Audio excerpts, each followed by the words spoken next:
رسول اللہ صلی اللہ تعالی علیہ وآلہ وسلم جلوہ افروز ہیں۔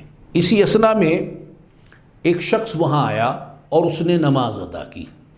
نماز ادا کرنے کے بعد اس نے ہاتھ اٹھائے اور دعا مانگنا شروع کر دی۔ نبیوں کے سردار محبوب پروردگار جل جلالہ وصلی اللہ علیہ وسلم اس نمازی سے مخاطب ہو کر ارشاد فرمانے لگے کہ اے نمازی، تو نے جلد بازی سے کام لیا۔ سن، جب تو نماز سے فارغ ہو، نماز ادا کر لے اور اب دعا تو نے کرنی ہے رب کے دربار میں، تو اس کا طریقہ اب رسول اللہ صلی اللہ علیہ وسلم تعلیم فرما رہے ہیں کہ پہلے اللہ تعالیٰ کی حمد و ثنا بیان کر، پھر مجھ پر درود پاک بھیج، پھر جو دعا چاہے رب تعالیٰ کے حضور مانگ۔